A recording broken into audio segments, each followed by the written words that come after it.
Hey y'all, welcome back to Twin Oaks Family Farm. It's Melissa here. Thanks for joining us on our YouTube channel, Twin Oaks Farm Poultry, and just doing a quick video on a topic that we are actually hands-on working on right now. What is the most complicated thing about having livestock and managing livestock? Well, in our opinion, it is planning to go away from home, even for a short time. It's never simple to manage and plan for a little bit of a time away from home when you have any kind of livestock. That includes poultry. We want to get your thoughts on what do y'all do when you plan to be away from home to make sure that your animals, in this case specifically chickens or any poultry, are cared for and have what they need. So in our case, we are just going away for like a quick weekend trip, so Friday night to Sunday night, and we are actually just making sure that we have as much feed and water supplied in our chicken pens as we possibly can, also making sure that any other parameters we have in place for them are secure for us to be able to leave. So this is a pen of 32 production red pullets. Normally they only have one feeder tray and one water. We decided to add a second feeder and a second water, so that will help get them through the weekend. We'll go over to the egg production pen as well and take a look at those gals and what we've done over there to help get them through the weekend. But we also are calling in reinforcements for this weekend trip while we'll be away. So what do y'all do when you're planning a trip away?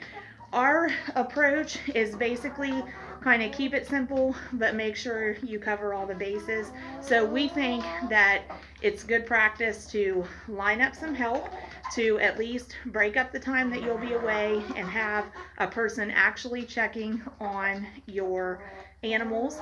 And we also think that it's good to take time to either have that person walk through the routine in person with you, or at least give them some visual reference. With all the technology that we have nowadays, it's actually really easy to take some pictures of your setup, to take some pictures of what you want to have given to your animals, and to send that across a device like a cell phone or a desktop computer or a laptop in an email or text message, some kind of message application, and give not only the visual reference of the pictures, but also some instruction reference for your helper, so that when they are taking care of your animals, they have something to go by. And then also just, evaluate the animal's needs and evaluate the conditions, whether it is the temperature,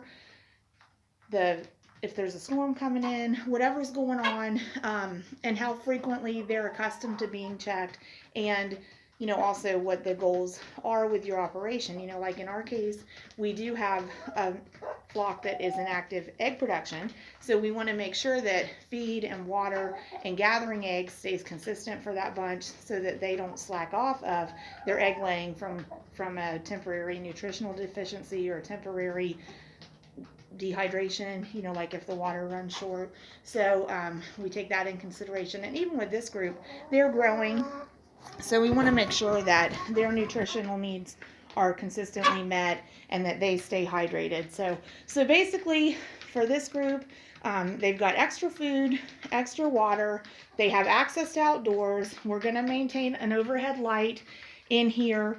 It's on a light switch, and that's pretty much their normal routine. So we will have somebody checking on them while we are away, and they'll be able to visually evaluate if they need feed and add it, and the water, and be able to check that their overhead light is still on. In this case, we want the overhead light to stay on for them, because a light on in a chicken coop that does have some opening to the outdoors does give a little bit of predator protection. It's probably not foolproof or fail-safe, but it helps. There actually is, on the other side of that chicken door where we see the light streaming in, there is an enclosure with a little bit of fencing, and it's narrow, so we don't typically see overhead predators like hawks fly into that, but there is still the opening that we don't block off at night. So we like to leave that door open. We like to leave that overhead light on, since that chicken door is essentially open all the time, is what I was trying to say. So again, we just said plan ahead for your animal's needs and their typical routine. Plan ahead by enlisting a helper, and make sure that your helper has some visual reference and some instruction reference to go by if they're going to be taking care of your animals for you. And the other thing that we do, kind of call attention to this barrel sitting here.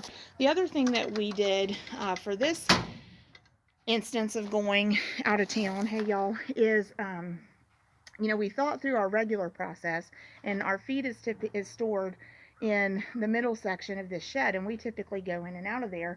And we thought, but for somebody else, it would be easier just to have more or less the amount of feed they're going to need for the weekend, have it in an easy spot to get to that's right beside where the animals are. So for this instance, we went ahead and took, try to turn the camera here, went ahead and took a metal trash can and stored a 5-gallon bucket of feed in it, and put a small bucket in it. This is the bucket we usually fill the feeders from. So we put a scoop and a small bucket and feed in there for our helper to be able to have just an easy access to that. And like our helper knows and got visual reference and instructional reference, as you go in and out, our preference, we want to keep the door pulled closed, and when you leave, we want to make sure that this door is fastened into its hook there, hook and eye closure. So, so those are the things you make sure you give an instructional reference to whoever your helper is. And so going around to the other pen, I can see they're still working there. We wanted to, so here in this middle behind the lattice, we use the lattice instead of using the overhead door all the time. That's where we go in and out of to get the feed. And the barrels there, we're not quite done in there. We've got to go back in and close the barrels up. But we're currently feeding out of the stainless steel barrels there. And instead of our helper having to go in and out of there, we just went ahead and set up the feed for our helper. And same here. So everything that our help will need is here.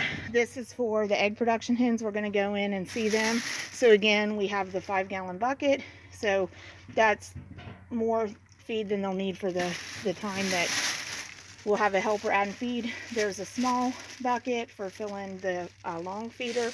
This is a bag that has egg cartons in it for our helper.